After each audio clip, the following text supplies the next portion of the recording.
मेरा अच्छा फैसलाबाद से तो नहीं, लेकिन वहाँ पाकिस्तान से है जी।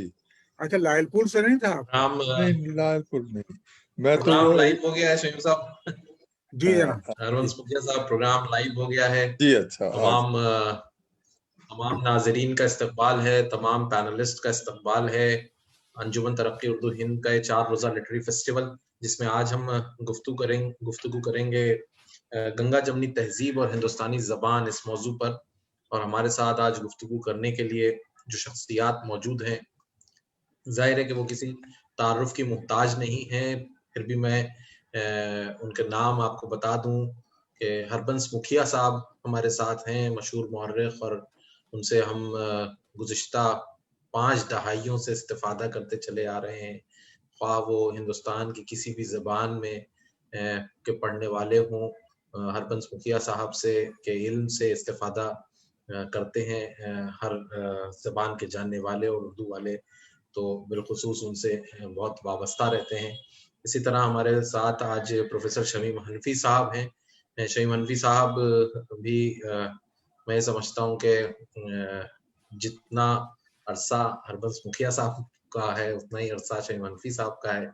शमीम हनफी साहब भी गुज़िश्ता 5-6 दहाइयों से लिख रहे हैं, और उनका तहरीरें ख्वाह वो तनकीद पर हों, ख्वाह तहकीक हो, किस हर तरह की उनकी तख्लीक हो, हर तरह की तहरीरों से उर्दू वाले मुस्तफ़ीज़ होते हैं।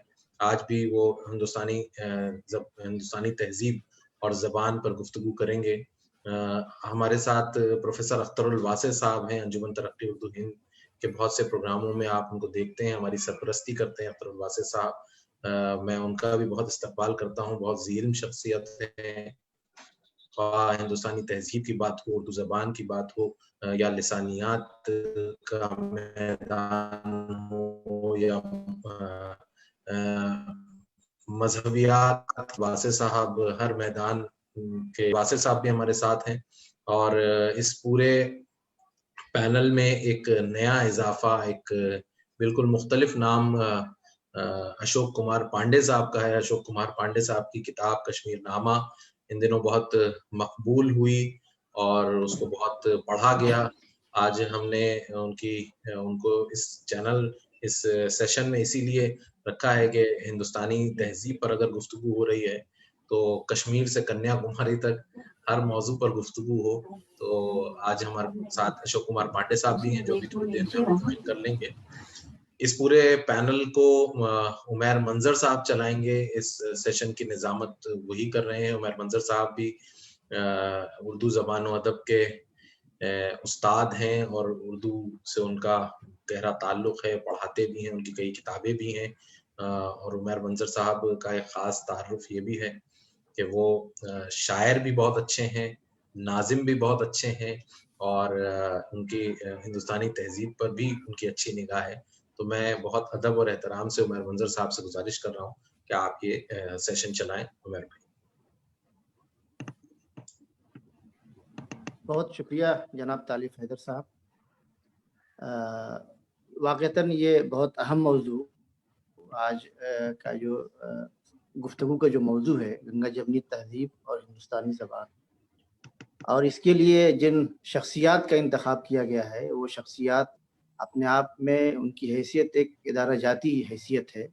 प्रोफेसर शमीम हनफी साहब, प्रोफेसर हरबंस मुखिया साहब, प्रोफेसर अख्तरुल वासे साहब और जनाब अशोक कुमार पांडे साहब जो अभी कुछ देर में हमारे साथ ज्वाइन होने वाले हैं। इन सबका इस हवाले से, और ये मौजू जितना मतलब तारीख़ से इसका जितना ताल्लुक़ है, अदब से जितना ताल्लुक़ है, तहज़ीब से जितना ताल्लुक़ है, इसको देखते हुए जिन शख्सियात का इंतखाब किया गया, और इस तनाजुर में मतलब मौजूदा तनाजुर में, इसलिए कि तहज़ीब जो है एक तरह से हमें अख़ुवत, यगानगत और रवादारी के सबक को जो है आगे बढ़ाती है। और हिंदुस्तान जैसे वसी वरीज़ मुल्क में जो अपनी तहज़ीब, सक़ाफ़त, ज़बान और लिसानियात के तनव्वुर के लिए जाना जाता हो, यहाँ के मौसम, यहाँ की फ़ज़ा, यहाँ की जोग्राफ़ियाई हदबंदियाँ, सारी चीज़ें इसकी तरफ बड़ा खूबसूरत इशारा करती हैं। लेकिन मैं चाहता हूँ कि इब्तिदा में ही, इसलिए कि इस मुल्क में उर्दू के हवाले से अगर देखें तो फ़ारसी शोरा और उर्दू के शोरा, उसमें غیر مسلم اور نان مسلم بہت سارے لوگ جنہوں نے مل کر کے اس زبان کی تہذیب کو یا یہاں کی ثقافت کو ثروت مند کیا ہے، وہ سارے عناصر شامل رہے ہیں. تو کیوں نہ ہم سب سے پہلے اس پر پروفیسر شمیم حنفی صاحب سے یہ جاننے کی کوشش کریں کہ جو گنگا جمنی کی یہ جو عناصر ترکیبی ہیں، جو لفظیات ہیں، اس کا رواج کب سے شروع ہوا یا کب سے اس کا ہمارے ادب میں تہذیب میں سراغ ملتا ہے، اور یہ جو ہمارے شعراء ہیں فارسی کے، اردو کے، اور خاص طور سے اس میں کسی مذہب کی باؤنڈیشن کے بغیر ہم اس کو جاننے کی کوشش کریں. تو میں سب سے پہلے پروفیسر شمیم حنفی صاحب سے یہی گزارش کروں گا کہ وہ ہمارے ناظرین کو اس سے متعلق جو ہے کچھ باتیں بتائیں تاکہ ہم یہ دیکھ سکیں کہ یہ جو گنگا جمنی کا جو لفظ ہے یہ کیسے، کس طرح سے ہماری زبان کا، ادب کا اور ہماری تہذیب کا حصہ بنا. میں نہایت ادب سے گزارش کروں گا. بہت شکریہ جناب اردو گھر کا، طالب حیدر صاحب کا، آپ کا، اطہر فاروقی کا، کہ ایک ایسے موضوع پر آپ نے یہ مذاکرہ رکھا ہے جو میرے لیے صرف علمی موضوع نہیں ہے، بلکہ یہ میرے دل کا سارا درد جو ہے امڑ آتا ہے اس موضوع کے ساتھ. اور بے شک ظاہر ہے کہ ہم سب کے لیے، جتنے ہمارے احباب یہاں بیٹھے ہوئے ہیں، یہ موضوع جو ہے یہ ایک قسم کی ایک اکیڈمک حیثیت بھی رکھتا ہے، لیکن میرے لیے یہ ایک تجربہ ہے اور مجھے اسی سے دلچسپی ہے. میں کسی ایسے علاقے میں رہنے کا تصور ذاتی طور پر نہیں کر سکتا جہاں ایک ہی زبان کے بولنے والے، ایک ہی عقیدے میں یقین رکھنے والے، ایک ہی جیسا کھانا کھانے والے، ایک ہی جیسے شوق رکھنے والے رہتے ہوں. تو فراق صاحب کا ایک بہت اچھا شعر جو اتفاق سے الہ آبادی سے تعلق ان کا رہا ہے، انہوں نے کہا تھا، کہاں وہ خلوتیں دن رات کی، اور اب یہ عالم ہے کہ جب ملتے ہیں دل کہتا ہے کوئی تیسرا بھی ہو. تو یعنی یہ کہ ایک اس میں آپ اکتا جاتے ہیں. ہمارے ملک کی شاید سب سے بڑی خوبی یہی رہی ہے کہ یہ رنگا رنگی جو یہاں کی تہذیب میں، یہاں کے کھانوں میں، یہاں کے رہن سہن میں، ان تمام چیزوں میں ہے، وہی اس کی خاص پہچان ہے. گنیش دیوی جو زبان کے بڑے زبردست عالم ہیں، شاید ہمارے ملک کے سب سے ممتاز عالم، انہوں نے ایک اپنی گفتگو میں یہ بتایا کہ صاحب دنیا بھر میں مثال کے طور پر آلو کی ترکاری کھائی جاتی ہے یا آلو کی بنی ہوئی چیزیں کھائی جاتی ہیں. آلو کو زیادہ سے زیادہ کہنے کے 10-12 طریقے سے لوگ پکا لیتے ہوں گے. ہمارے ملک میں انہوں نے یہ بتایا کہ 400 طریقے سے پکتا ہے. انہوں نے تو باقاعدہ ریسرچ کی ہے ان موضوعات پر، اور انہوں نے بتایا کہ 400 طریقے سے پکتا ہے. ان کی اسی گفتگو سے مجھے معلوم ہوا کہ اس وقت پوری دنیا میں سب سے زیادہ تیزی کے ساتھ جو زبان پھیل رہی ہے وہ بھوجپوری ہے. میں اس کا تماشا دیکھ چکا ہوں موریشس میں، جہاں یہ فرینچ اور بھوجپوری کو ملا کر کے ایک نئی زبان پیدا کی گئی، کریول پیدا کی گئی ہے. تو لیکن یہ کہ بھوجپوری کا یہ وقار، اب تو یہاں تو رویش کمار نے اس کو بہت مقبول بنا دیا، ظاہر اسی علاقے سے آتے ہیں. متھلا سے رویش کمار خود ہمارے لیے ایک آئیکانک حیثیت رکھتے ہیں. اور تو اس ملک کی ایک عجیب و غریب خوبی یہ رہی ہے.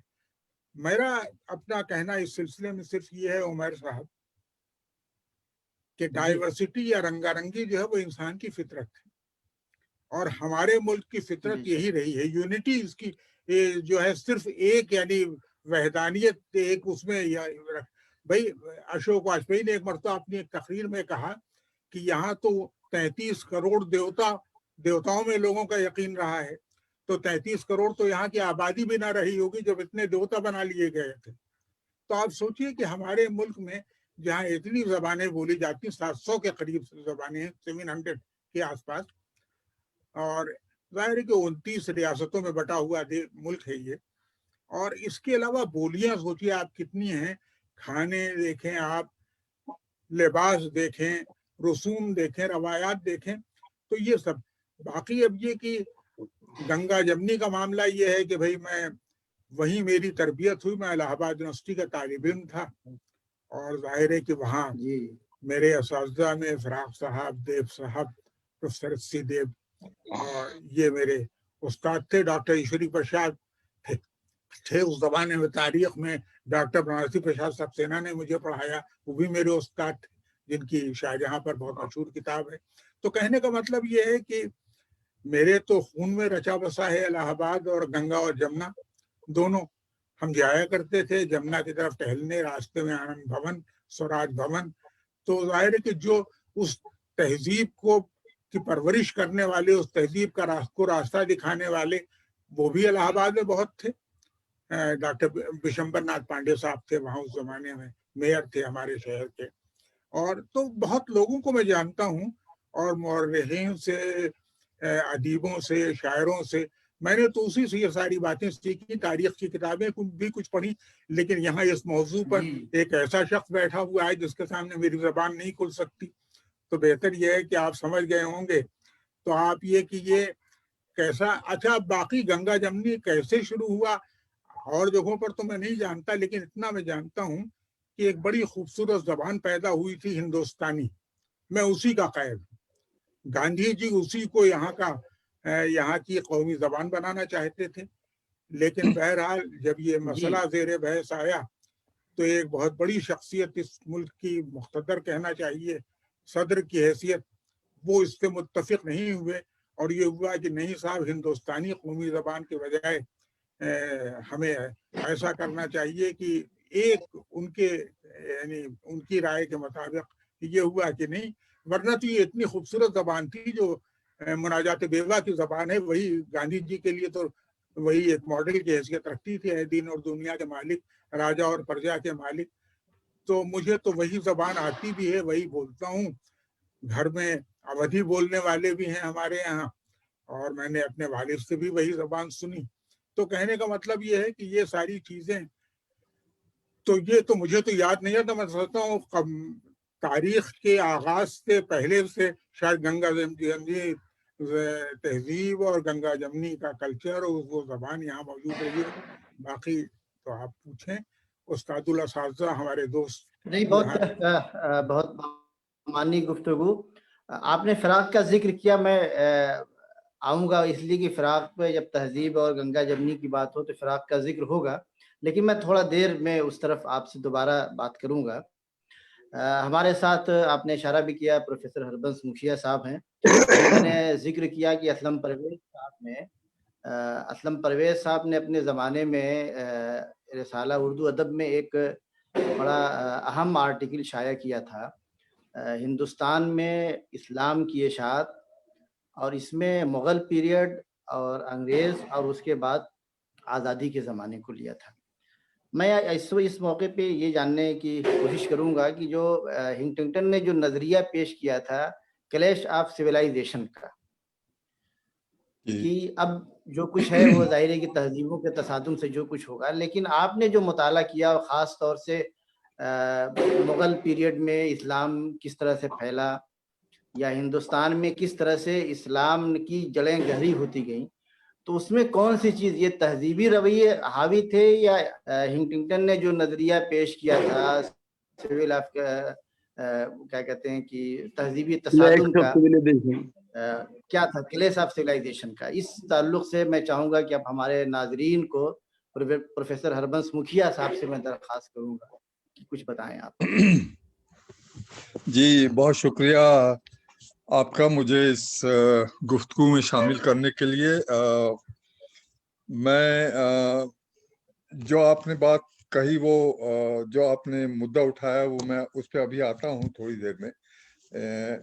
لیکن میں شروع کروں گا اپنے ایک واقعہ سے، ایک تجربے سے، ایک واقعہ سے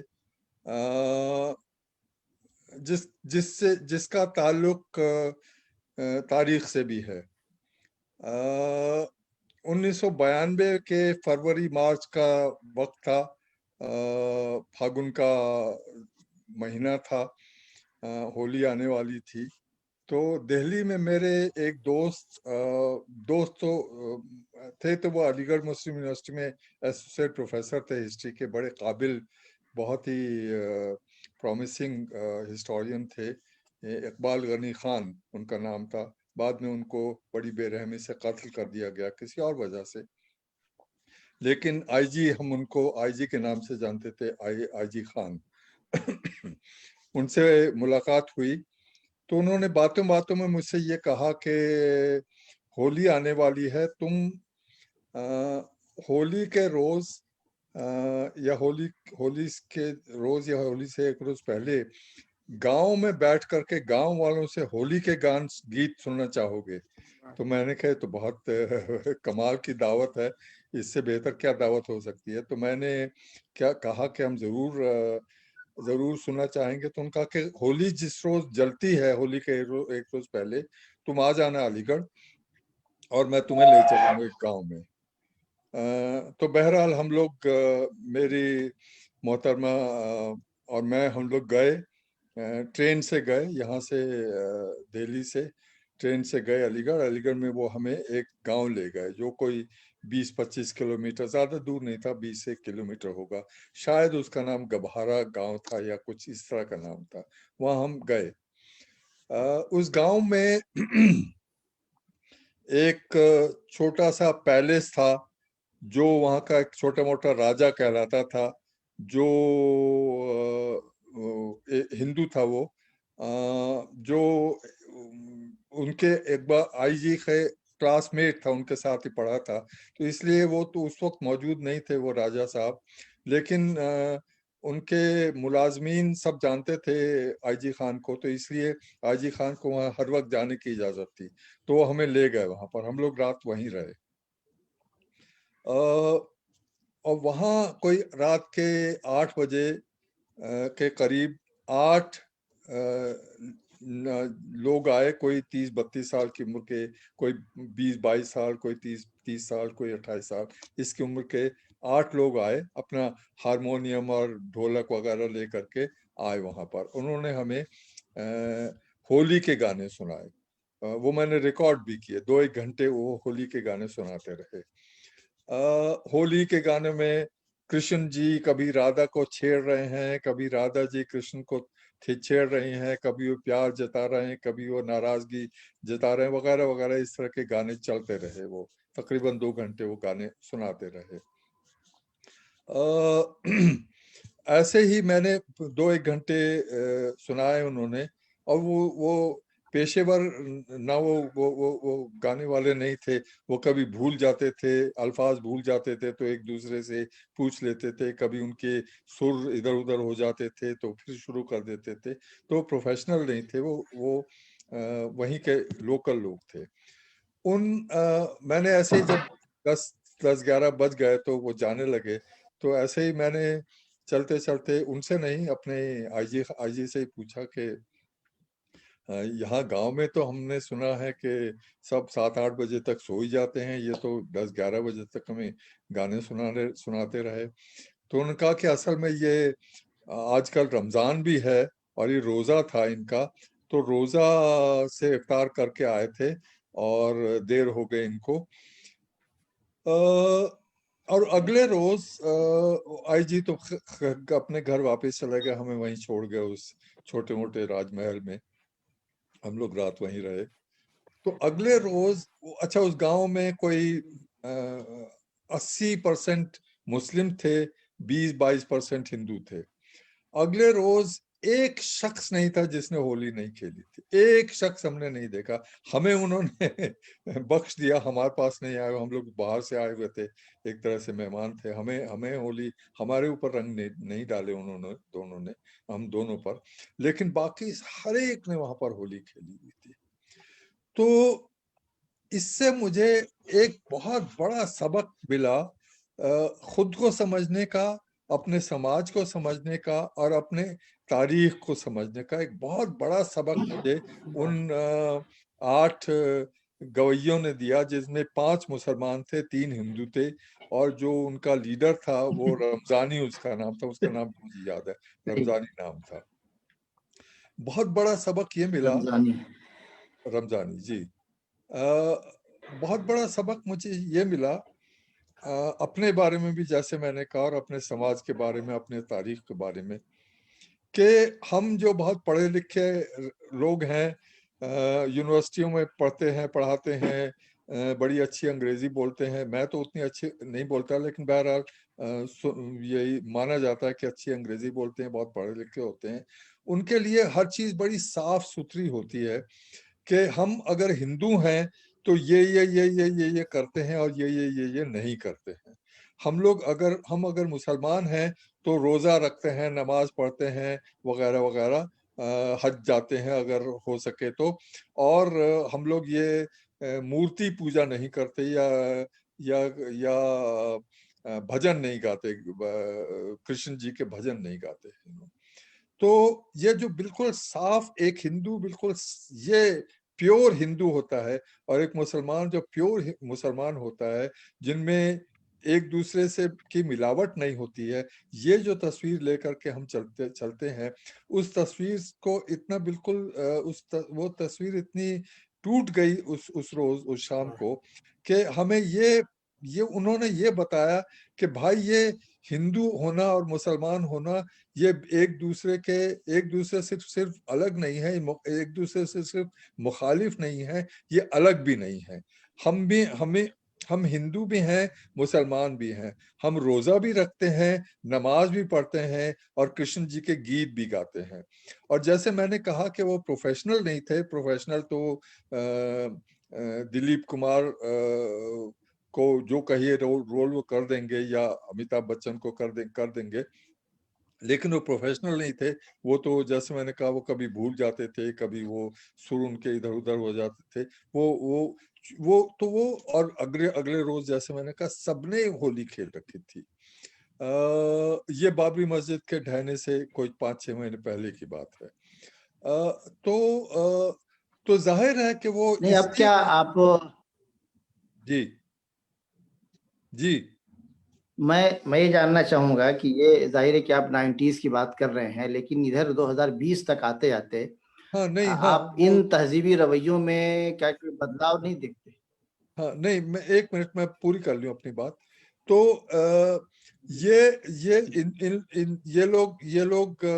لوگ اسی ماحول میں پلے ہیں, بڑے ہوئے ہیں. انہوں نے روزے بھی رکھے ہیں, اور انہوں نے کرشن جی کے گانے بھی سیکھے ہیں, بچپن سے سیکھے ہیں, سماج سے سیکھے ہیں, اور ہولی کھیلنا بھی سیکھا ہے انہوں نے. تو یہ ہماری جو پیورٹی ہے کہ ہم اگر ہندو ہیں تو یہ کرتے ہیں اور یہ نہیں کرتے, اور اگر مسلمان ہیں تو یہ کرتے اور یہ نہیں کرتے, اس پر ایک اتنا بڑا اس پر ایک سوالیہ نشان انہوں نے لگا دیا, جو بڑا حسین سوالیہ نشان ہے, اور جس کو پھر مجھے اپنی تاریخ میں جا کر کے بھی آپ نے جو سوال کیا میں اس پر ابھی آؤں گا. اس تاریخ میں جا کر بھی مجھے ایک پھر سے نظر ثانی کرنی پڑی. ایک طرح سے ہم کر ہی رہے تھے, ہمیشہ سے ہی کر رہے تھے, لیکن پھر سے ایک غور طلب نظر ثانی کرنی پڑی. وہ یہ کہ کیا تاریخ میں بھی ایسا ہی نہیں تھا؟ مسلم شاسن, مسلم راج, مسلم رول جس کو ہم کہتے ہیں, کیا وہ واقعی پیور مسلم رول تھا؟ کیا اسلامک رول تھا؟ قطعی طور پر. تو اندازہ ہوا کہ پیور اسلامک رول یا پیور ہندو رول یا پیور کرسچن کچھ بھی پیور کچھ نہیں ہوتا ہے. مغل زمانے سے پہلے بھی, لیکن مغل زمانے میں عہد مغلیہ میں خاص طور پر, جس پہ ابھی پچھلے دنوں بہت کاموں پہلے بھی ہوا ہے, کہ نہ صرف یہ کہ ایک مکسڈ رولنگ کلاس تھی. اکبر نے تو یہ کیا تھا.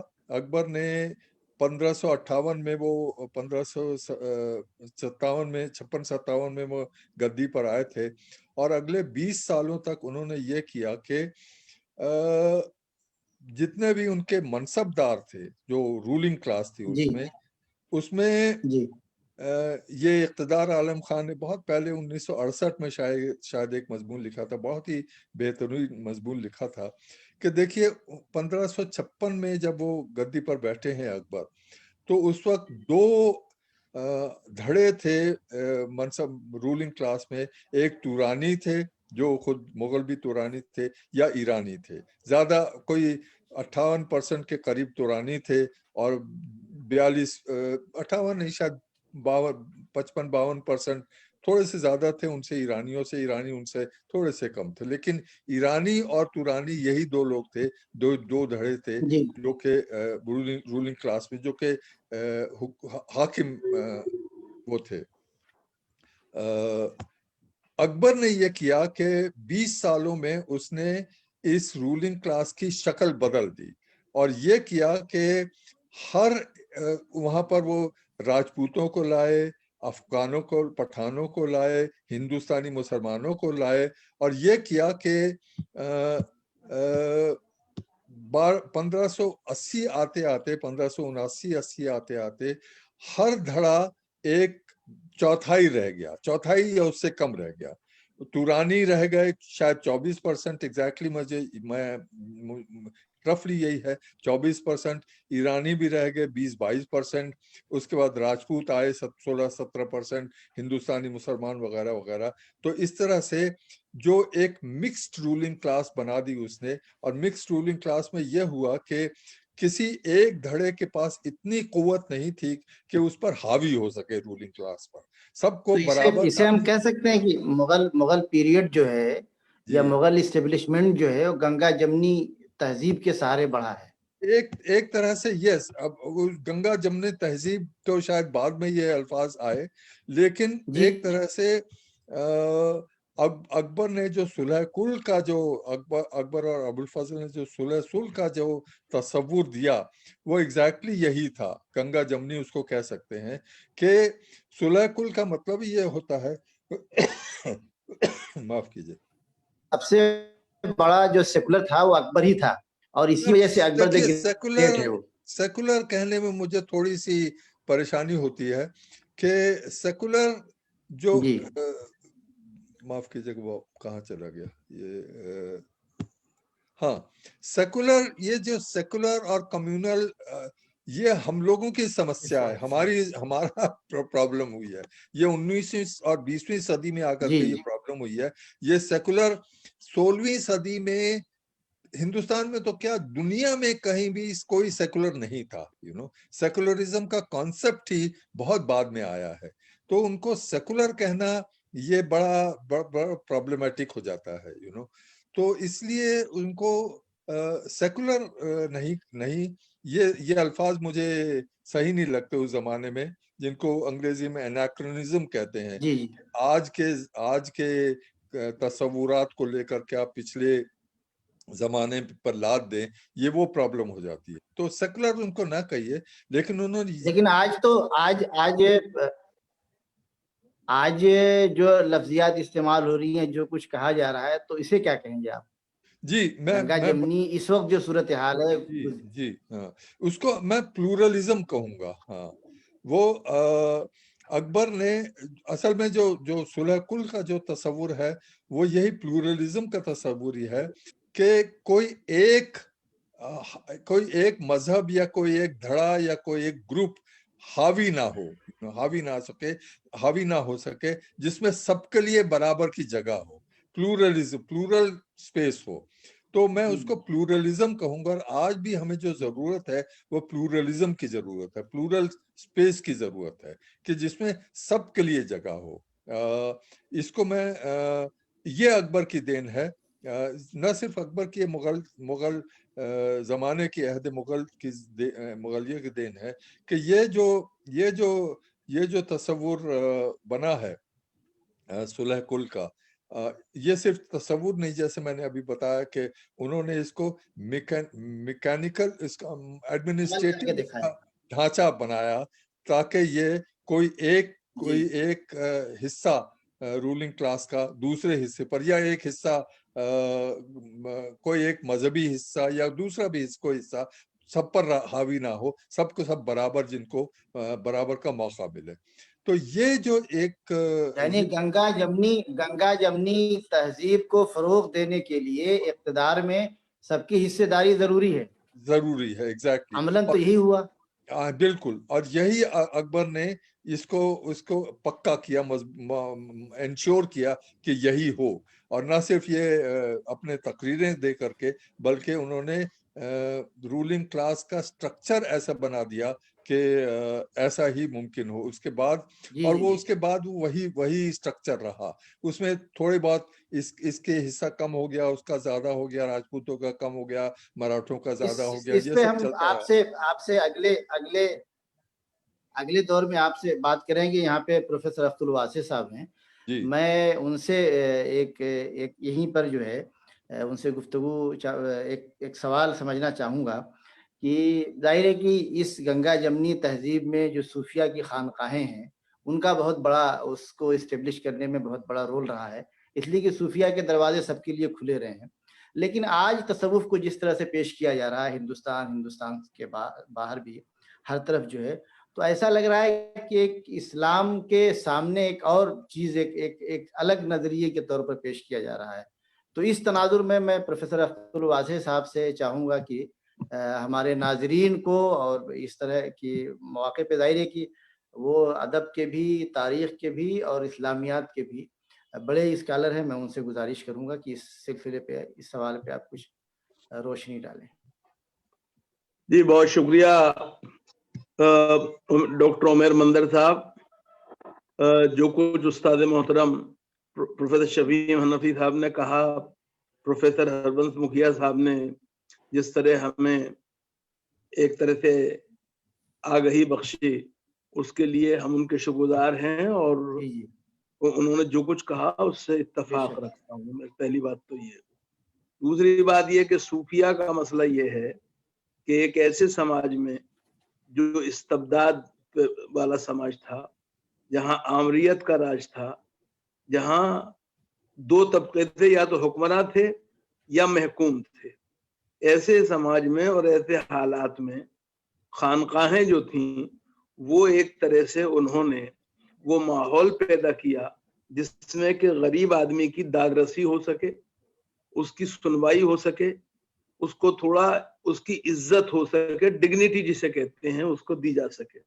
इसीलिए सूफिया के खानकाह में जो लोग आते थे उनसे उनका मजहब, उनका नाम और उनकी जात नहीं पूछी जाती थी, बल्कि खाने को पूछा जाता था।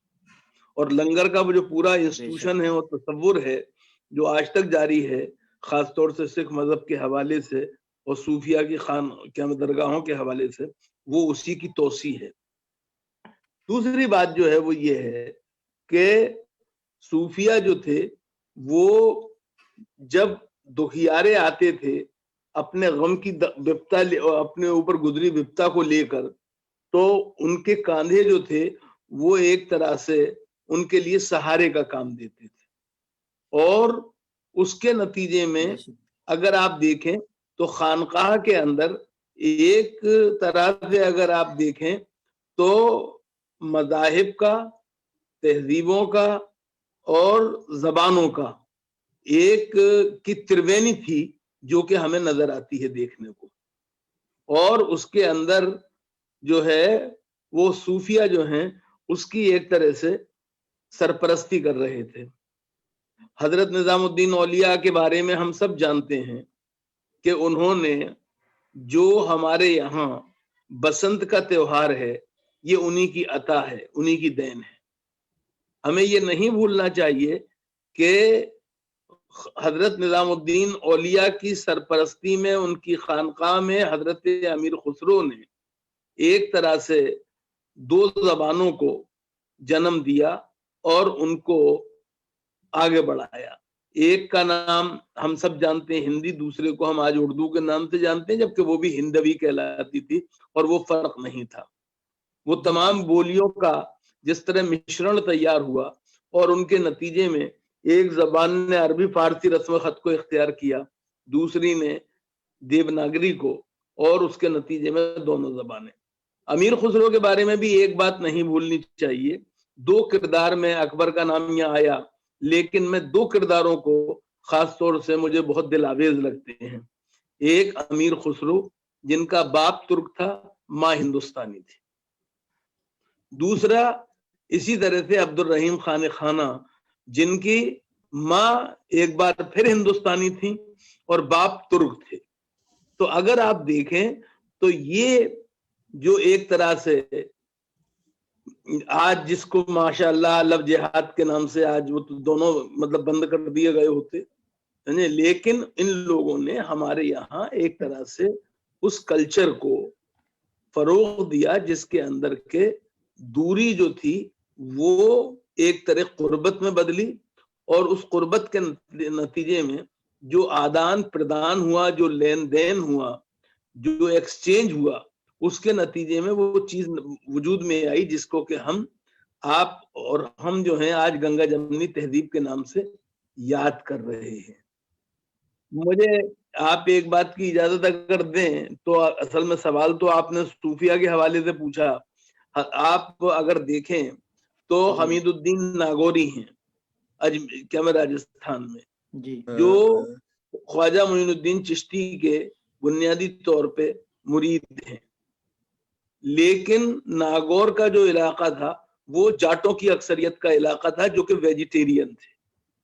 हजरत हमीदुद्दीन नागौरी ने अपने ऊपर न सिर्फ इसको फर्ज किया बल्कि अपने मुरीदों के लिए इसको लाजमी बनाया कि उनके यहाँ जो आएगा खानकाह में तो वो नॉन वेज खाने के साथ नहीं आएगा। और आज भी उनका जो मज़ार है उसके ऊपर कोई गुंबद नहीं है बल्कि एक मौलसरी का पेड़ है, उसके साए में वो आराम कर रहे हैं, आसूदे खाक हैं। लेकिन ये रिवायत आज तक बाकी है कि वहां पर वेजिटेरियन लंगर दिया जाता है और वेजिटेरियनिज्म को फरोग दिया जाता है। एक बात जिसकी तरफ मुझे और इशारा करना था, मैं आपसे इजाजत चाहता हूं कि आप मुझे दें, कि उर्दू जबान जो है उसी गंगा जमनी तहजीब की नकीब रही है, और उसका मिसाल के तौर पे इकबाल ने जिस बात को इस तरह कहा कि शक्ति भी शांति भी भक्तों के गीत में है, धरती के वासियों की मुक्ति प्रीत में है, या मिसाल के तौर पे इकबाल के बाद इकबाल से पहले गालिब जिस चीज के तमन्नाई थे हम उसी को एक तरह गंगा जमनी तहजीब कहते हैं। गालिब किस चीज के तमन्नाई थे? वो इसके तमन्नाई थे, उनका कहना ये था, मानना ये था कि है रंगे लालो गुलो नसरी जुदा जुदा, हर रंग में बहार का इस्बात चाहिए। तो ये बहार, हर रंग का बहार में जो इस्बात है वो बुनियादी तौर पर हमारे नजदीक गंगा जमनी तहजीब की वो अलामत है जिसको कि हम जिंदा देखना चाहते हैं।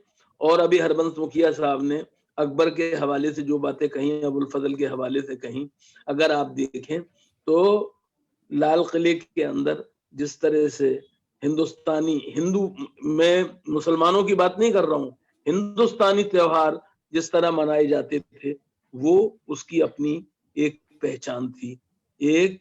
और सूफिया ने उस इख्तलात को और उस मेलजोल को एक तरह सैंक्शन दी और मंजूर किया और परवान चढ़ाया और एनकरेज किया जो कि हिंदुओं और मुसलमानों के बीच में पाया जाता था यहाँ पर, उसको उन्होंने, मैं इसलिए ये बात कह रहा हूँ कि बहुत दूर की बात नहीं है, मैंने अपने बचपन में खुद वो मंजर देखा है जब हिंदू घरानों में होने वाली शादियों में हमारे दादा को मधु किया जाता था, गाड़ी भेजी जाती थी बाकायदा सजा के, और हम 20-25 किलोमीटर के रेडियस सर्किल में, बल्कि वो उससे ज्यादा भी हो सकता है, जाते थे और बड़े एहतराम के साथ जो ठाकुर थे और दूसरे लोग थे वो उनको इज्जत देते थे, एहतराम देते थे और उनकी मौजूदगी में रसूमात अदा करते थे।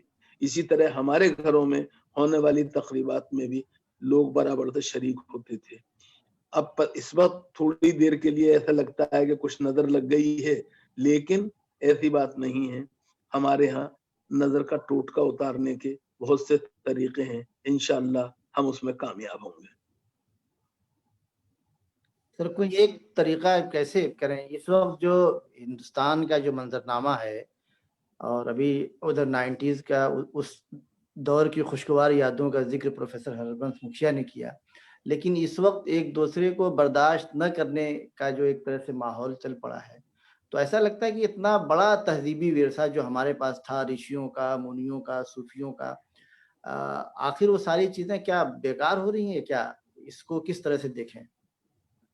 نہیں دیکھیے، بیکار کچھ نہیں ہوتا ہے. بنیادی طور پہ یہ جو عدم برداشت نظر آپ کو آ رہا ہے، یہ جو آپ کو ایک طرح سے غیر تحمل والا رویہ دیکھنے کو مل رہا ہے، یہ معاف کیجیے گا کچھ دیر کی چیز ہے.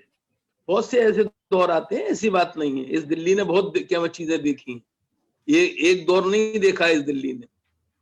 جی ہربنس مکھیا صاحب کچھ فرما رہے ہیں. جی انمیوٹ کر لیے سر.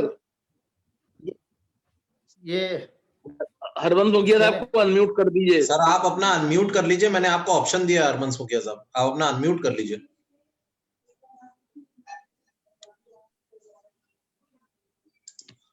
آپ اپنا انمیوٹ کر لیجئے سر.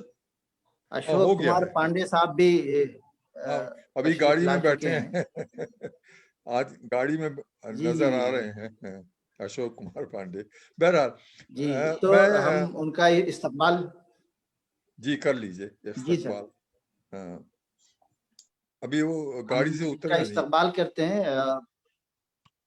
اچھا اچھا، آپ کچھ کہہ رہے ہیں سر؟ تو آپ جی میں یہ کہہ رہا ہوں کہ دیکھیے، دو تصوف کے منظر میں آپ نے پروفیسر واسی صاحب نے بہت اچھا ذکر کیا اس کا.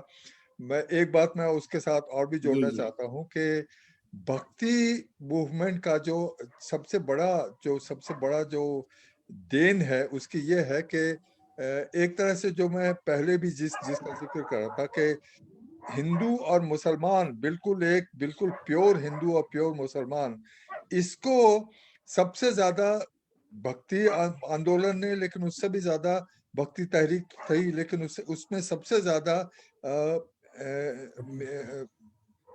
کبیر نے اس پر سوالیہ اٹھایا ہے. کبیر نے جب یہ کہا ہے کہ میں نہ ہندو ہوں، نہ میں مسلمان ہوں، نہ میں نماز پڑھنے جاتا ہوں، نہ میں مسجد آتا ہوں، نہ میں مندر جاتا ہوں، میرا ایشور رام بھی ہے، رحیم بھی ہے، رام نہیں بھی ہے، رحیم نہیں بھی ہے. یہ وہ جو سرٹیچیوڈ جن کو کہتے ہیں ہم، کہ پکا بالکل صاف ستھرا ایک اکائی ہے، ایک ہونا ہندو ہونا اور ایک مسلمان ہونا، اور یا ایشور کا ایک صاف ایشور اور صاف اللہ ہے، جو دونوں ایک دوسرے کے مخالف ہیں.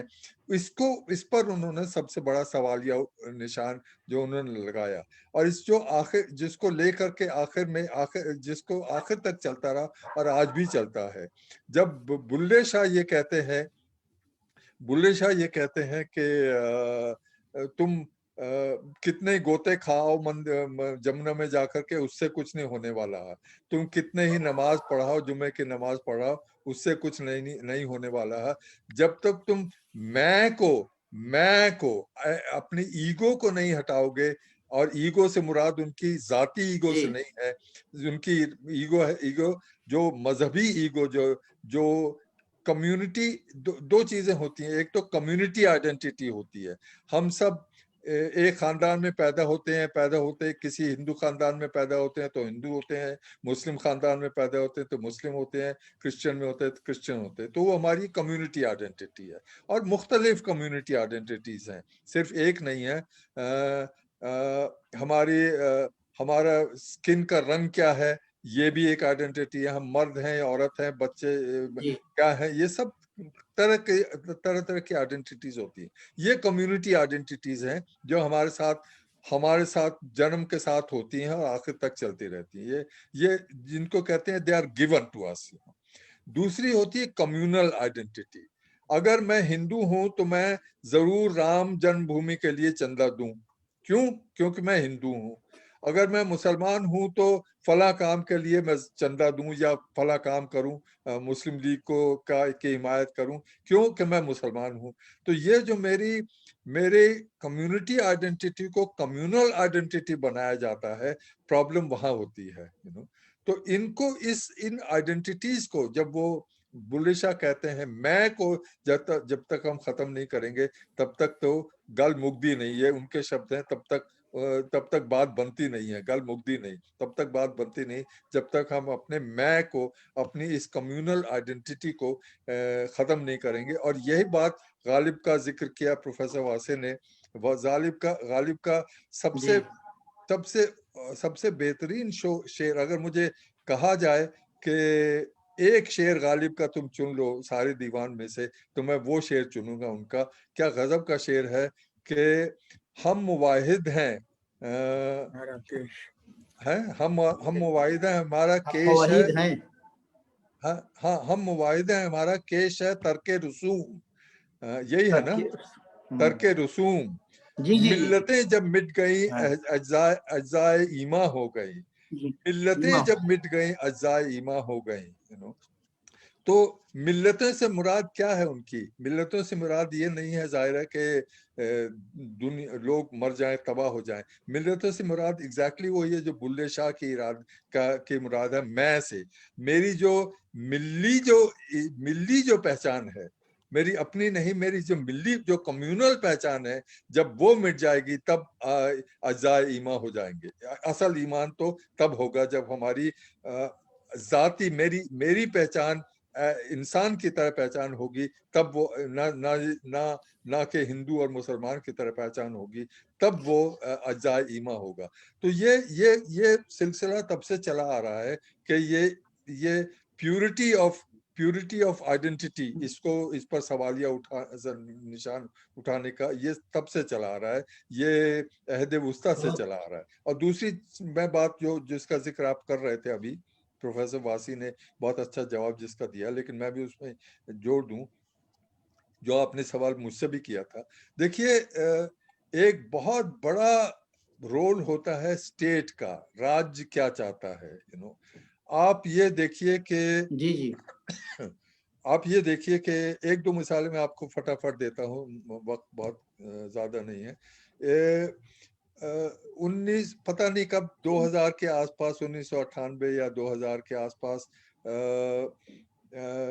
वाजपेयी जी लाहौर गए बस में बैठ करके, और क्या माहौल बना था जब वो लाहौर पहुंचे थे। क्या माहौल बना था दोनों मुल्कों में, क्या माहौल बना था कि बड़े पुराने दोस्त, न सिर्फ वाजपेयी जी बल्कि सारे हिंदुस्तानी और सारे पाकिस्तानी तो जिनको लॉन्ग लॉस्ट फ्रेंड्स कहते हैं, मिल गए हैं। और मैं उस वक्त मुझे याद है कि 2 क्रिकेट मैच हुए थे, एक लाहौर में, एक मोहाली में, चंडीगढ़ में। लाहौर में जब मैच हुआ था तो सैकड़ों हिंदुस्तानी झंडा लेकर के लाहौर पहुंचे थे, और लाहौर के मैदान में वो झंडा फहरा रहे थे अपना, और वो उनको खैर मकदम वहां पर दिल्ली खैर मकदम वहां दिया जा रहा है। और जब मोहाली में उसके साल भर बाद या 6 महीने बाद मोहाली में जब हुआ cricket match, one day cricket match, तो एग्जैक्टली वही हुआ। सैकड़ों पाकिस्तानी यहाँ आए और मोहाली में अपना झंडा लेकर के, और झंडा वहां से आए और झंडा अपना फहराते रहे। इतने ऐसे हमदर्दी और ऐसे दोस्ती का माहौल था वो कि जैसे बहुत पुराने दोस्त कभी अरसे बाद मिले हों। ये माहौल दोनों तरफ था, पाकिस्तान में भी और हिंदुस्तान में। क्यों माहौल था? यादगार लम्हा था, तारीख बहुत यादगार लम्हा था। क्यों लम्हा था? क्योंकि स्टेट ने ये पैगाम दिया था कि हमें दोस्ती चाहिए, हम दोस्ती करना चाहते हैं, तो दोस्ती हो गई। समाज में दोस्ती हो गई। ना सिर्फ वो प्राइम मिनिस्टर वाजपेयी और प्राइम मिनिस्टर कौन थे, शरीफ शायद नवाज शरीफ, ना सिर्फ उनमें बल्कि समाज में वो दोस्ती का माहौल बन गया। तो स्टेट क्या चाहता है इसका बहुत बड़ा असर पता है समाज में। आज वो मैसेज, आज वो जो पैगाम ये आ रहा है कि हमें दोस्ती नहीं करनी है, हमें तो वहां से दुश्मनी अच्छी है, वही हमें ज्यादा वोट्स देती है। तो आज वो पैगाम चल रहा है, तो आज वो चल रहा है, उसको कबूल किया जा रहा है, मकबूलियत मिल रही है। लेकिन जैसे प्रोफेसर अख्तरुल वासी साहब ने कहा कि ये चीजें आती जाती रहती हैं, ये चीजें आज आई हैं। पिछले 20 वर्षों में हमने कितने माहौल को कैसे बदलते देखा है, ये आप जिसके मैंने मिसालें आपको दी, ये आप और 5 साल 10 साल में ये माहौल फिर बदल जाएगा अगर कोई नया लीडर, कोई नया स्टेट, कोई उमेर नई बंदर साहब। सरकार आकर के ये पैगाम देगी कि नहीं, हमें अब बहुत दुश्मनी हो चुकी है, अब जी जी अदावत होती जी, है, अब ये हमें हमारे उमेर अब बंदर साहब, जी वासिफ उमेर साहब, बंदर बहुत साहब, बहुत शुक्रिया। मैं प्रोफेसर अब्राहम मुखिया साहब का शुक्रगुजार हूँ कि उन्होंने एक दफा फिर मतलब हमें एक नई सिमत में रोशनी दी। मैं आपको बताऊं, ये 19वीं सदी की बात जी नहीं है, 20वीं सदी के अंदर भी अगर आप देखें, अभी जैसे मोहाली और लाहौर के क्रिकेट मैच की हरबंस मुखिया साहब ने बात की, मैं एक और इदारे की बात करता हूँ आप, जो मजहबी फिक्र पे एक तरह इन्हिसार करता है। सवाल ये है कि हिंदुस्तान में जो हमारा पॉपुलर भजन है, अगर पूछा तरीका मालूम किया जाए तो वो कौन सा है? वो है बैजू बावरा का मन तरपत हरि दर्शन को आज। वो तो खैर है, तो इसे लिखा शकील ने, संगीतबद्ध किया, मौसीकी से आरास्ता किया नौशाद ने, गाया मोहम्मद रफी ने जी। और इसके अलावा सिर्फ ये नहीं है, बेकस पे करम कीजिए सरकारे मदीना, ये नात किसने गाई है? मुनाजात ताई ने।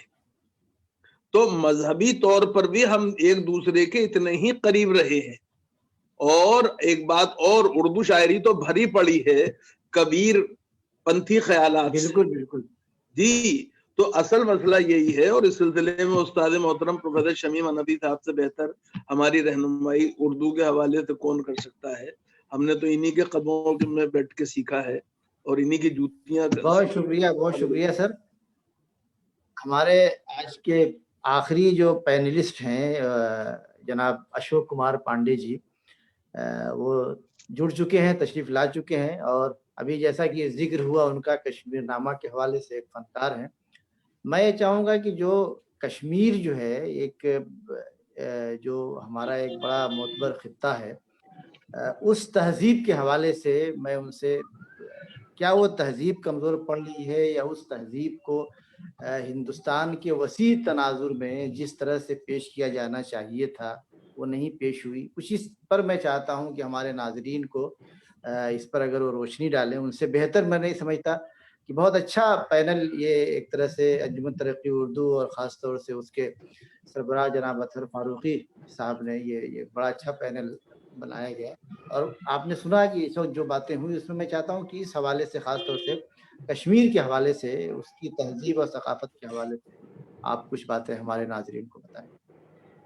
शुक्रिया उमर साहब। सबसे पहले तो मैं माफी चाहूंगा कि एक बिल्कुल अजीब गरीब तरीके से मैं गाड़ी में बैठ के इस लाइव में शामिल हुआ हूँ। मुझे लगा था कि फ्लाइट टाइम से आएगी, टाइम से घर पहुंच जाऊंगा और शामिल हो जाऊंगा, लेकिन सब कुछ जिस पैनल में शमीम साहब बैठे हों, प्रोफेसर हरबंस मुखिया बैठे हों, तो गुरुओं के पैनल में बैठ के मुझे थोड़ी सी हिचक भी हो रही है। लेकिन कश्मीर के हवाले से मैं जरूर बातें करना चाहूंगा। खासतौर पर सूफिया पे बात हुई, जब मैं आया यहाँ तो सूफिया पे बात चल रही थी। आप देखिए कि कश्मीर उसकी सबसे ज्यादा उर्वर जमीन है। जिस तरह से वो वहां फैला, उस तरह से शायद पूरे हिंदुस्तान में और कहीं उस तरह से कल्चर का हिस्सा और पूरी आबादी के, पूरे इलाके के कल्चर का हिस्सा वो नहीं बन पाया। आप देखते हैं वहां पे कि वहां जो सूफी संप्रदाय सबसे ज्यादा मकबूल होता है, जिसका सबसे ज्यादा असर जनता में होता है, वो होता है ऋषि सूफी संप्रदाय। अब कश्मीर में उसको रेश कहते हैं, ऋषि है वो रेश कहते हैं। और आप जानिए कि बड़ी कोशिशें हुई एक जमाने में ये साबित करने की कि ये जो रेश है वो कहीं फारसी से आया है या अरबी से आया है, इसका संस्कृत के रेश से कोई लेना देना नहीं है। लेकिन फाइनली सबने मान लिया कि नहीं साहब, ये वही संस्कृत का, हिंदी का ऋषि शब्द है जहां से ये आया है। और ऋषि समुदाय का वो सूफिज्म था जिसको आम आवाम ने अपनाया। बाकी तो जो नक्शबंदी और बाकी लोग बाहर से आए, वो तो उनके जो असरात रहे वो ऊपर के सत्ता के साथ रहे, जो शहंशाह थे वहां पे, सुल्तान थे, उनके साथ रहे। लेकिन आम जो जनता थी उसमें जो असर फैला वो सूफी संप्रदाय आपका ऋषि संप्रदाय था। और आप उनके खानकाहों पे जाइए। इस बार जब मैं जाड़ों में कश्मीर गया था, अभी कुछ दिन पहले, 15 दिन पहले जब मैं कश्मीर गया था, तो मैं ये सोच के गया था कि सिर्फ खानकाहें घूमूंगा, वो छूट जाती हैं हर बार। आप उन खानकाहों पे जाइए और पुराने लोगों से बात कीजिए। किताबें तो जो कहती हैं वो कहती हैं ही, वो तो आप लोग जानते ही हैं, सबने पढ़ाई लिखा है। लेकिन पुराने लोगों से आप बात कीजिए तो वो जो सूफी कल्चर था, वो कश्मीरी पंडित और कश्मीरी मुसलमान के बीच में सबसे खूबसूरत पुल था। अगर आप 18 सेंचुरी और जी 19 सेंचुरी में जो बाहर से लोग आ रहे थे, मैं नाम तुरंत नहीं याद कर पा रहा हूँ, नाम मैं बता दूंगा। एक साहब ने लिखा कि कश्मीर में ना तो हिंदू हिंदू लगता है ना मुसलमान मुसलमान लगता है। वजह क्या थी?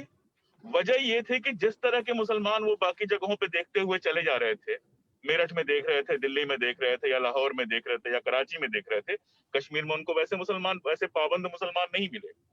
ऐसे ही जिस तरह के खान पान वाले हिंदू और बाकी सारे जो हैं वो आपको हिंदुस्तान में और बाकी जगहों पे दिख रहे थे, वो कश्मीर में उनको नहीं मिले, क्योंकि उस पुल पर धीरे धीरे चलते चलते वो एक दूसरे के इतने करीब आ चुके थे।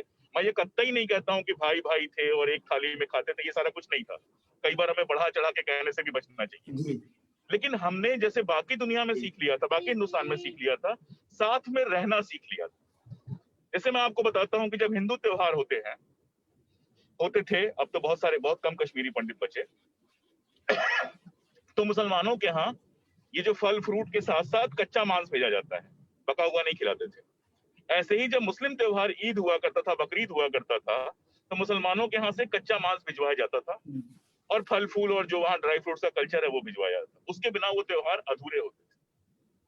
आज भी आप पुराने लोगों से बात कीजिए, पुराने कश्मीरी पंडितों से बात कीजिए, या पुराने कश्मीरी मुसलमानों से बात कीजिए, जो इतनी सारी धूल गर्द के बावजूद जिनके भीतर थोड़ा सा इंसान और पुरानी यादें बची हुई हैं, तो वो आपको वो सारे किस्से सुनाएंगे। और आप देखते हैं कि दोनों तरफ से जब बाहर के लोग जाते हैं, एक तरफ सूफी इस्लाम की जगह पर आप देखते हैं कि कट्टरपंथी इस्लाम, वहाबी इस्लाम जो है वो स्थापित होता है। दूसरी तरफ कश्मीरी पंडितों को ये बताया जाना शुरू किया जाता है कि भाई जो तुम नॉनवेज खाते हो, जो तुम तौर तरीके करते हो, ये वाला हिंदू वाला नहीं है, तुम्हें तो वैसा हिंदू होना चाहिए जैसा दिल्ली का हिंदू होता है, जैसा मेरठ का हिंदू होता है, जैसा यूपी का हिंदू होता है। वो दूरियां लगातार बढ़नी शुरू हो जाती है। जी अगर 1932 का जो मंजर है वो हम याद करें, जब पहली बार कहा जाता है कि वहां सांप्रदायिक दंगे हुए थे, वो सांप्रदायिक दंगे थे या नहीं थे, उसको लेके लंबी बात मैंने अपनी किताब में की और अलग से भी की जा सकती है। उसके बाद आप देखते हैं कि एक तरफ जो वहां के मुस्लिम हैं वो लाहौर और बाकी जगहों पे खत लिखना शुरू करते हैं और वहां से मदद लेने की बात करते हैं। दूसरी तरफ जो हिंदू हैं वो हिंदू महासभा के लोगों को खत लिखना शुरू करते हैं। यानी बाहरी हस्तक्षेप जब शुरू होना शुरू होता है तो वहां का पूरा ताना बाना टूटना शुरू हो जाता है। और आप यकीन जानिए कि 1932 से लेके 1990 तक का जो सफर है वो लगातार कश्मीर में उस ताने बाने के टूटते जाने का सफर है। कश्मीरियत लफ्ज का मैं बहुत इस्तेमाल नहीं करता हूँ, क्योंकि ये एक गढ़ा हुआ लफ्ज है। अगर किसी पुराने कश्मीरी से कहिए कश्मीरियत तो वो कहेगा ये क्या चीज होती है, क्योंकि ये एक पॉलिटिकल लफ्ज है जो शेख साहब के जमाने में गढ़ा गया था। बुरा शब्द नहीं है, लेकिन मुझे वो जरूरी नहीं लगता है। लेकिन लैंग्वेज एक मुखिया सर बैठे हुए हैं, मुखिया सर बताएंगे कि लैंग्वेज जो होती है वो एक बहुत बड़ी जोड़ने वाली ताकत होती है। लाख दुश्मनियों के बावजूद जब मैं किसी सेमिनार में जाता हूँ जहां कोई कश्मीरी पंडित होता है और कोई कश्मीरी मुसलमान होता है और मेरे साथ खड़ा होता है, यकीन जानिए 3 मिनट लगता है कि वो कश्मीरी में बात करना शुरू कर देते हैं और मैं बाहरी हो जाता हूँ। और मैं बड़े मुग्ध भाव से, बड़ा उनको प्यार से देखता हूँ कि ये दोनों जो अलग अलग एक दूसरे के बारे में ऐसी बातें कर रहे थे, जब अपनी जबान में इन्होंने बात करनी शुरू की तो कैसे इनकी मोहब्बत छलकनी शुरू हो गई। तो वो जो एक चीज थी और एक चीज है वो कश्मीरी जबान, उसने जोड़ने की भूमिका निभाई थी। और कश्मीरी जबान को अगर आप सुनना शुरू करें, आपको ना भी समझ में आता हो, वहां आपको संस्कृत के लफ्ज भी मिलते हैं, वहां फारसी के लफ्ज भी मिलते हैं। अलग से कहने की जरूरत नहीं है कि उर्दू के लफ्ज मिलते हैं, जब फारसी के लफ्ज और अरबी के लफ्ज मिलते हैं तो वो सारा कुछ मिलता है आपको। तो इस तरह से जैसे वो उनकी वो जबान डेवलप हुई थी, वैसे ही वो कल्चर डेवलप हुआ था जिसमें साथ साथ रहना उन्होंने सीखा था। पहाड़ी जगह थी, नॉनवेज के बिना काम नहीं चलता था। कश्मीरी पंडित जबरदस्त नॉनवेज खाते हैं, तो खाना उनके लिए, जब कश्मीरी पंडित बल्कि दिल्ली में और बाकी जगहों पे आए तो यहाँ के ब्राह्मणों से मिलकर उनको बड़ी दिक्कत होने लगी कि यार ये तो वेजिटेरियन लोग हैं, हमारे तो त्योहार बिना किसी नॉनवेज के नहीं बनते। जो शिवरात्रि वहां बनती है, जिसको हेरात कहते हैं, हर रात से हेरात बना हुआ है, वो 3 तरह के जानवरों के बिना बन ही नहीं सकती है। एक उड़ने वाला, एक जमीन पर चलने वाला और एक पानी में तैरने वाला। आप समझ रहे हैं मैं तफसील उसको विस्तार से क्या जाऊं। और हमारे यहाँ शिवरात्रि पे कोई कल्पना नहीं सवाल कर यही सकता है कि बाबा के घर में अशोक खाना साहब, बने। सवाल यही है कि मैं ये सोच रहा हूँ कि जहाँ ये बात तहजीब के तनाजुर में या कल्चर के उसमें बार बार आ रही है कि जहाँ इतनी गहरी ट्रेडिशन हो, क्या कहते हैं कि सिविलाइजेशन की और एक दूसरे को समझने की, तो वहाँ पर इस तरह की चीज़ें हो कैसे जाती। यानी वो पुल जो है, उस पुल को तामीर होना चाहिए था, पुल बढ़ना चाहिए था। आपने इतना गहराई से मुताला किया है, तो कोई एक ऐसी चीज जिसे हम ये कह सकें कि समाजी सतह पर बिखराव का या इस दूरी का क्या सबब हो सकता है? एक बात तो हरबंस मुखिया साहब ने बहुत साफ कर दी कि स्टेट या इख्तिदार जब चाहेगा तो दो लोग मिल सकते हैं। उन्होंने हिंदुस्तान और पाकिस्तान और उसके मिसाल भी पेश की, बस सर्विस की और अटल बिहारी वाजपेयी की बस यात्रा की। मुखिया सर ने भी, कश्मीर के तनाजुर में क्या है? मुखिया सर ने भी और वासी सर ने भी जो इसके पहले बात कही, वो एक प्रक्रिया की बात थी, अकबर की बात हो रही थी और बाकी बात हो रही थी, जिसमें दो लोग करीब आते हैं। इसी के ठीक उलट एक और प्रक्रिया होती है जिससे दो कौमें जो होती हैं दूर जाती हैं, जिसको हम कहते हैं प्रोसेस ऑफ अदरिंग, गैर बनाने का जो प्रक्रिया होती है, वो जिसके हम आज हिंदुस्तान में, पूरे हिंदुस्तान में गवाह हैं कि कैसे गैर बनाया जा रहा है। ये प्रक्रिया दुर्भाग्य से कश्मीर में उसकी एक खास स्थिति के कारण पैदा हुई। देखिए, जब देश आजाद हुआ, मुल्क जब आजाद हुआ हमारा, तो कश्मीर इकलौता स्टेट था जहां मुस्लिम बहुसंख्यक थे। अब मुस्लिमों की हालत ये थी कि वो अपने स्टेट में तो बहुसंख्यक थे, लेकिन मुल्क में अल्पसंख्यक थे। कश्मीरी पंडितों की स्थिति ये थी कि इस मुल्क में तो वो बहुसंख्यक थे, लेकिन कश्मीर के अंदर वो अल्पसंख्यक थे। लड़ाई जो थी 1932 से आप लेके लगातार देखेंगे तो लड़ाई संसाधनों पे कब्जे की थी, नौकरी की लड़ाई थी। आर्थिक सवालों को कभी बहुत हल्का करके नहीं देखना चाहिए, कई बार इमोशनल होने में आर्थिक सवाल छूट जाते हैं। नौकरियों की लड़ाई थी। 1932 में भी जो लड़ाई हुई थी वो नौकरियों की लड़ाई थी। कारण ये था कश्मीरी पंडित पढ़े लिखे थे, नौकरियों पे उनका कब्जा था, छोटी नौकरियों पे कब्जा था। एक तीसरा राजा था हरि सिंह, जिसकी वजह से डोगराओं का बड़ी नौकरियों पे कब्जा था। जब मुसलमान पढ़ लिख के सामने आया तो उसने अपने लिए नौकरियां मांगनी शुरू की, और उसका विरोध वैसे ही हुआ जैसे बाकी हिंदुस्तान में जब दलितों ने अपने लिए नौकरियां मांगनी शुरू हुई तो उनके आरक्षण का विरोध हुआ। लेकिन जब एक बार हिंदुस्तान आजाद हो गया, सबके पास बहुत सारे सपने थे हिंदुस्तान को लेकर। एक तो बंटवारे का काम ठीक से नहीं हुआ, बंटवारे का वो रेजिडुअल है, वहां बंटवारे का जो पूरा प्रोसेस था वो पूरा नहीं हुआ। अगर आप देखें, मुस्लिम स्टेट था वो पाकिस्तान से लगा हुआ था, लेकिन हिंदुस्तान के साथ शामिल होता है, वो वादा किया गया कि वहां पर गनीमत संग्रह, वादा पूरा नहीं किया गया। और दूसरी जो सबसे बड़ी बात कि वहां की पूरी पॉलिटिक्स को दिल्ली से कंट्रोल किया गया, किसी को कभी खुल के नहीं खेलने दिया गया। इसीलिए जो भी वहां मुख्यमंत्री बना, पहले प्रधानमंत्री और फिर मुख्यमंत्री बना, वो दिल्ली के कठपुतली काम करता रहा। अच्छी पार्टियां उस तरह से डेवलप नहीं हो पाई जैसी बाकी देश में हुई। नतीजा क्या हुआ? नतीजा ये हुआ कि जो भी गुस्सा सत्ता से था, जी आवाज नहीं आ रही? आवाज आ रही है? आप कहिए। तो जो भी गुस्सा वहां लोकल सरकारों से हुआ, वो सारा का सारा गुस्सा दिल्ली के खिलाफ खड़ा हुआ। ऐसे में कश्मीरी पंडित, उनके पास कोई और तरीका नहीं था इंडियन स्टेट के साथ अपने आप को यूनिफाई करके देखने का। वो अपने आप को इंडियन स्टेट के हिस्से के रूप में ही देख सकते थे। दोनों तरफ कट्टरपंथ बढ़ा, और जब निजाम मुस्तफा का नारा लगना शुरू हुआ तो कश्मीरी पंडितों के पास भी कोई चारा नहीं था, और हिंदुस्तान के पास, और हिंदुस्तान के जो हमारे प्रधानमंत्री और बाकी सब पूरी पॉलिटिकल जो पावर थी, उसके पास कोई भी रोड मैप नहीं था कश्मीर में हालात को सामान्य करने।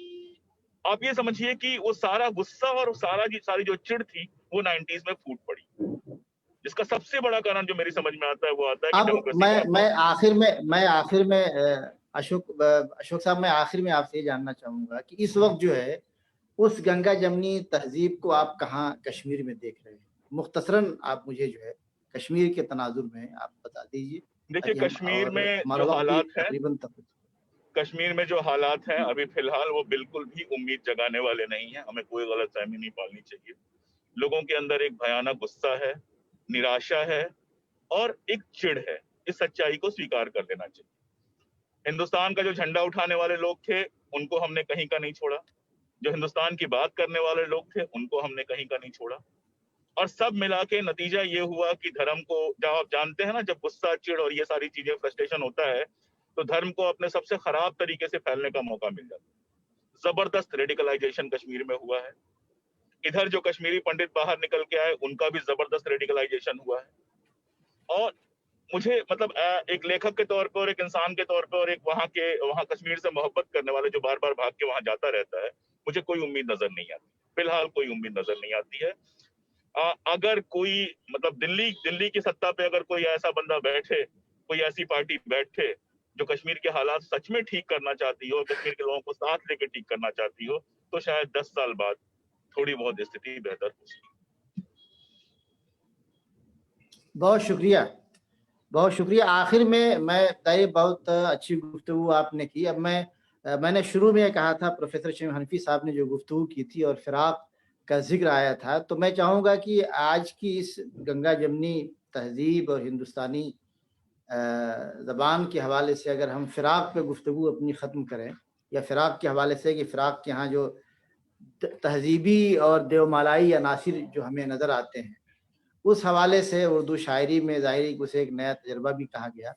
तो मैं प्रोफेसर शमीम हनफी साहब से, जो फिराक से बहुत करीब भी रहे, फिराक से कि इस तनाजुर में उर्दू शायरी और फिराक और वो जो तहजीबी और देवमालाई अनासिर है जो हमारी तहजीब का या सकाफत का बड़ा सरमाया है, आप कुछ हमारे नाजरीन को बताएं। देखिए जनाब, ऐसा है कि हनफी साहब, मौजू जिस पर हमने गुफ्तगू शुरू की थी उसने इतनी समतें पैदा हो गई हैं कि मैं सब कुछ समेटना मेरे लिए मुश्किल है, लेकिन बहुत अच्छी गुफ्तगू हुई इशारों में। अख्तरुल वासे साहब ने बहुत उम्दा बातें की, मुखिया साहब ने ज़ाहिर है कि बहुत बुनियादी बातों की तरफ, स्टेट का क्या रोल होता है किसी तहजीब को बनाने बिगाड़ने में, और उसके बाद अशोक कुमार पांडे बहुत दिलचस्प बातें कर रहे थे और मैं चाहता था कि अभी और मैं सुनूं इन लोगों की बातें। लेकिन ये कि मैं, आपने जो कुछ मुझसे पूछा, मैं दो चार मिनट में आपको कुछ जो मैं कहना चाहूँ वो कहने लेने दीजिए मुझे, बस काफी होगा वो। फिराक साहब का जहाँ तक ताल्लुक, भाई मेरे उस्ताद थे, उनके 2 मिसरे सुन लीजिए, बहुत ही हस्बेहाल हैं इस वक्त। एक तो ये कि उन्होंने अपनी एक गजल में, आपको मालूम है कि तरह तरह की रदीफें बुलाया करते थे जो उर्दू गजल की रवायत में आपको नहीं मिलेंगी। मसलन एक रदीफ उनकी है नाव, जिसकी रदीफ हमारे ये निराला की भी एक गीत का में नाव का लफ्ज आया, ठाव और नाव और गांव। तो फिराक साहब ने कहा है कि जमीन खिलाफ है भाई, यहाँ न बांधो नाव। तो ऐसा लगता है कि वाकई जमीन खिलाफ है और हमें नाव बांधने की इजाजत नहीं मिलेगी। एक तो ये मिसरा मैंने पढ़ा, अब इससे माने आप निकालते रहिए। दूसरी बात ये कि फिराक साहब ने अपने एक शेर में कहा था कि सरजमीन हिंद पर अक़वाम आलम के फिराक, काफिले आते गए हिंदुस्तान बनता गया। तो ये अब इसके माने भी एक्सप्लेन नहीं करूंगा, लेकिन मैं ये अर्ज करना चाहता था कि अगर जो तहजीबों को जिस तरीके से तकसीम करते हैं हम, अगर हम अपनी इस हरकत से बाज आ जाएं और आंद्रेजीद का वो कौल जो है उसको अपने लिए रहनुमा ना बनाएं। आंद्रेजीद ने कहा था कि हर चीज पस्त और जलील हो जाती है जब सियासत उसे अपने हाथ में ले लेती है, वो चाहे मजहब हो, चाहे तहजीब हो, चाहे, आप सोचिए हमारी कौन सी तहजीब, कौन सा शोबा तहजीब का बटा हुआ है। आप एमएफ हुसैन को आपने बिलाखिर ये किया कि वो हिंदुस्तानी नहीं, कतर में कतर चले गए, वो जाके वहां बस गए, और इसी तरह। लेकिन अगर क्या आप हिंदुस्तानी मुसव्वरी का तसव्वुर, एमएफ हुसैन तो एक नाम है, नसरीन मोहम्मदी, गुलाम मोहम्मद शेख, गुलाम रसूल संतोष, तैयब मेहता, इनके बगैर आप कर सकते हैं? आप हिंदुस्तानी मौसीकी का कोई तसव्वुर अमीर खां और उस्ताद अली अकबर खां और विलायत खां और हमारे इन लोगों के बगैर कर सकते हैं? मुझे याद है जामे मिल्लिया में एक बार ये आए थे, स्पीक पैके के जो म्यूजिक की शामें हुआ करती थी, उसी सिलसिले में वो यहाँ आए थे, शहनाई का प्रोग्राम था, शायद मेहदी साहब ज़माने में थे यहाँ वाइस चांसलर। तो उस्ताद के आने में देर हुई, कैनेडी हाउस में हो रहा था ये अंसारी ऑडिटोरियम में, और वहाँ जनाब हम बैठे हुए थे, लोगों में बेचैनी कि उस्ताद अभी तक नहीं आए। तो शाहिद साहब ने ये कहा कि उस्ताद अभी नमाज पढ़ रहे हैं, उसके बाद बस वो आते हैं।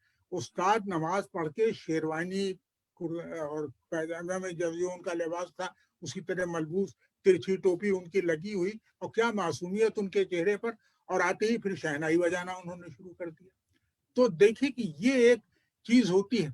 आपने उस्ताद रईस खां यहाँ से पाकिस्तान चले गए, कराची चले गए, इस उम्मीद पर कि शायद वहाँ मौसीकी का मुस्तकबिल बेहतर होगा, लेकिन वहाँ जो हशर हुआ, मैंने एक जमाना वो भी देखा है वहाँ पर कि जब एक बहुत मशहूर महाराज थे जिनकी शागिर्दा नाहिद सिद्दीकी भी थी, जो कत्थक नाचती थी, لیکن وہاں اب بھی ہیں لوگ روشن خیال لوگ، ہمارے یہاں سے کم نہیں ہیں، وہاں بھی آپ کو اسی طرح سے لبرل روشن خیال صحافیوں میں، نوجوانوں میں آپ کو ملیں گے، بڑوں میں ملیں گے، ہر طریقے کے. بھائی انتظار حسین ہیں، اور ہمارے یہاں وہاں ایک دو نہیں، ایسے 50 لوگ آپ کو مل جائیں گے. یہاں ہم ان کی عزت کرتے ہیں، لیکن جن اقدار کو وہ لے کے چلتے ہیں وہ کبھی مسلمان بن جاتے ہیں، کبھی یہاں ہم ان کو ہندو مسلمان میں تقسیم کر دیتے ہیں. ایک تقریر کی تھی انہوں نے، اشوک واجپئی نے، راجیہ سبھا ٹی وی پر، پتہ نہیں اب اس کا کیا حال ہے، تو وہاں انہوں نے یہ کہا تھا کہ سب کچھ دھوست ہو جائے گا اگر ہم اپنے اس تہذیب کے سرمایہ کو تقسیم کر دیں. تو آپ سوچیں کہ میاں تحسین سے لے کر کے استاد امیر خان تک آپ موسیقی میں تقسیم کر سکتے ہیں، مصوری میں تقسیم کر سکتے ہیں، آپ کسی ادب میں کر سکتے ہیں، کہیں نہیں آپ کر سکتے. تو یہ ایک عجیب و غریب تماشا ہے. بھائی خدا اس کو سیاست سے بچائے. اور میں سمجھتا ہوں کہ یہ اتنی بڑی دولت ہم کو ملی تھی اپنی تہذیب کی شکل میں. اول تو یہ کہ یہ ہندو مسلمان کا مسئلہ ہے، کوئی تہذیب دنیا کی بڑی اس وقت تک نہیں بنتی جو اس میں باہر کے جب تک عناصر اس میں شامل نہ ہو جائیں. تو یہ میرا خیال اب بھی ہے. اور ادب میں اور فراق صاحب وغیرہ تو خیر اسی کے قائل ہی تھے ہمیشہ.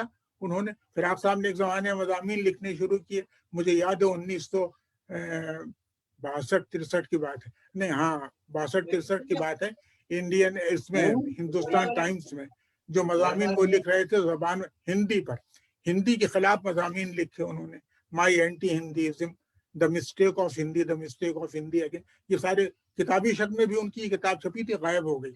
اب وہ جب تو میں نے ان سے فراق صاحب سے کہا، میرے استاد تھے، لیکن یہ کہ بہرحال وہاں الہ آباد میں اس طرح کی باتیں استاد شاگرد کر سکتے تھے آپس میں، کہ صاحب آپ کے مضامین سے بجائے اسی کے کوئی فائدہ پہنچے نقصان پہنچ رہا ہے.